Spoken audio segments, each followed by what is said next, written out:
انسان متضاد صفات کا مجموعہ ہے، اور اس کی ایک وجہ اسے ودیت کی گئی وہ صفات ہیں جو اسے ایک طرف تو اشرف المخلوقات بناتی ہیں تو دوسری طرف ایک بڑے امتحان میں بھی ڈال دیتی ہیں۔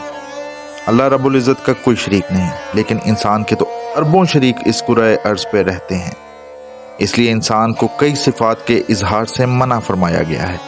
جیسے اللہ کی ذات کو تکبر جائز ہے، لیکن انسان جو کہ مخلوق ہے اس کے لیے تکبر بربادی کے سوا کچھ نہیں۔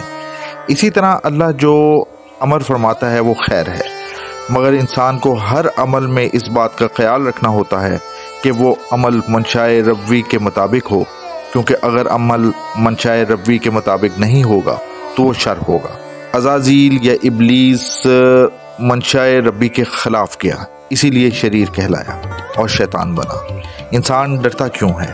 اس کا سادہ سا جواب ہے کہ انسان جانتا ہے کہ اس کو عطا کی گئی صفات عطا ہیں، اس کی اپنی ذاتی نہیں۔ وہ جانتا ہے کہ اس کی ہر صفت اور ہر طاقت ایک حد تک ہے اور اس حد سے آگے وہ نہیں جا سکتی۔ انسانی دماغ معاملات، اشیاء اور ماحول کو 5 حواس کی بنیاد پر پرکھتا ہے اور جانتا ہے۔ یہ 5 حواس یعنی سمع سننا، بصر یعنی کہ دیکھنا، شم یعنی کہ سونگنا، ذوق چکھنا، لمس یعنی کہ چھونا ہے۔ ان حواس سے حاصل کی گئی معلومات کو انسانی دماغ اپنی آگاہی، ذکا اور عقل کی بنیاد پہ پرکھتا ہے اور پھر اسی پرکھ کی بنیاد پہ نظریات بناتا، فیصلے لیتا اور راہ چنتا ہے۔ یہ 5 حواس عالم مادیت میں چلنے میں تو ضرور مدد کرتے ہیں، لیکن حقیقت تک پہنچنے کے لیے یہ کافی نہیں ہے۔ اسی لیے حقیقت اور ماں بات سمجھنے کے لیے اللہ کی بارگاہ میں سر جھکانا لازمی ہے۔ مادی علم وجود باری تعالیٰ کی طرف لے تو آتا ہے، لیکن حقائق کی توجیہ پیش کرنے میں بے بس ہوتا ہے۔ آگے کا سفر دین کرواتا ہے، دین ہی راہ پہ لاتا ہے، رب کی پہچان کرواتا ہے اور راہ معرفت پہ لے کے آتا ہے۔ ہر انسان عقل و شعور کی الگ الگ منازل پر ہوتا ہے۔ عقل و شعور کی ان منازل کا اظہار ظرف سے ہوتا ہے، اور ظرف کے معنی ہوش اور شائستگی کے ہیں۔ صاحب ہوش وہ ہوتا ہے جو نہ صرف ادراک رکھتا ہے بلکہ ماحول کا سامنا نفاست، حکمت اور شائستگی سے کرنے کا ہنر بھی جانتا ہے۔ یہ ہنر اسے معرفت کی بدولت ملتا ہے جو خود شناسی سے شروع ہوتی ہے اور خالق کی پہچان پہ ختم ہوتی ہے۔ من عرف نفسی فقد عرف ربی۔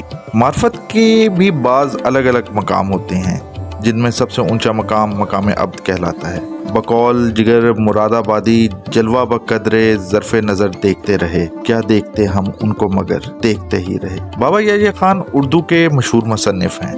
بابا یحییٰ سے بندہ بہت سے معاملات میں اختلاف کر سکتا ہے، مگر یہ بھی حقیقت ہے کہ وہ ایک اچھے لکھاری ہیں۔ ان کی کتاب پیا رنگ کالا کا ایک جملہ آج کئی سال گزرنے کے باوجود میرے ذہن سے نہیں نکل پا رہا۔ یحییٰ خان صاحب لکھتے ہیں کہ صاحب علت صاحب عزت نہیں ہو سکتا۔ انسان کو اللہ رب العزت نے احسن تقویم بنایا اور ہمارے آبا یعنی کہ حضرت آدم علیہ السلام کو خلافت ارضی عطا فرمائی۔ خلافت ارضی کا بڑا تقاضا ہر مقام پہ عدل و انصاف ہے، اور اس عدل کی راہ میں کسی کو خاطر میل نہ لانا ہے۔ اس خلافت کا وہی حقدار ہے جو خود کو صرف اللہ کے سامنے جواب دہ سمجھے۔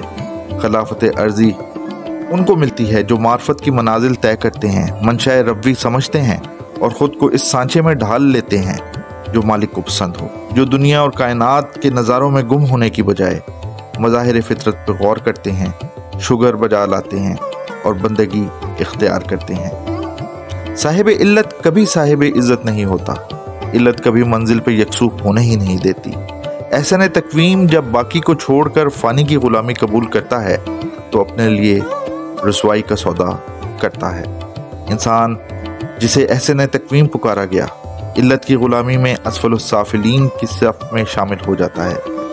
عدل کا مفہوم چیزوں کو اپنے مقام پہ رکھنا ہے، اور جب ابن آدم علتوں کی غلامی قبول کرتا ہے تو وہ نظام عدل خراب کر دیتا ہے، اور پھر یہی بے عدلی اس کی اپنی ہی ذات میں فرسٹریشن، خوف اور پتہ نہیں کیا کیا قباحتوں کو جنم دیتی ہے، جو بالآخر حجابات در حجابات کا سبب بنتی ہے، اور یہ حجابات منزل یعنی کہ معرفت حق سے دور کرتے ہیں۔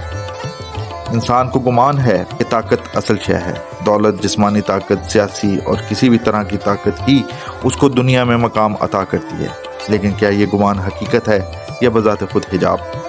طاقت کوئی بھی ہو، بغیر اعتماد کے کچھ نہیں۔ جیسے کہ پہلے کہا کہ انسان جانتا ہے کہ اس کی صفات عطا ہیں، اس کی ذاتی نہیں، ایک حد سے آگے وہ نہیں جا سکتا۔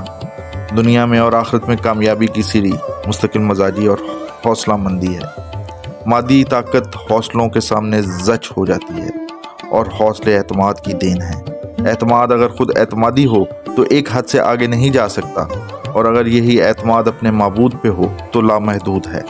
اعتماد معرفت اور آگہی سے آتا ہے۔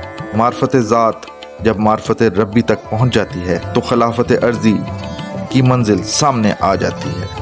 ہم جب اپنے ماضی کے تجربات کے اسیر ہو جاتے ہیں اور عجیب عجیب علتیں پال لیتے ہیں جن کا نقصان ہمیں دیمک کی طرح کھا رہا ہوتا ہے، اور ہم رحمتوں اور نعمتوں سے خود کو دور کر رہے ہوتے ہیں۔ ان علتوں سے نکلنے کی راہ خود کی پہچان، رب کی پہچان اور پھر ذات باری تعالیٰ پہ اعتماد یا بھروسہ ہے۔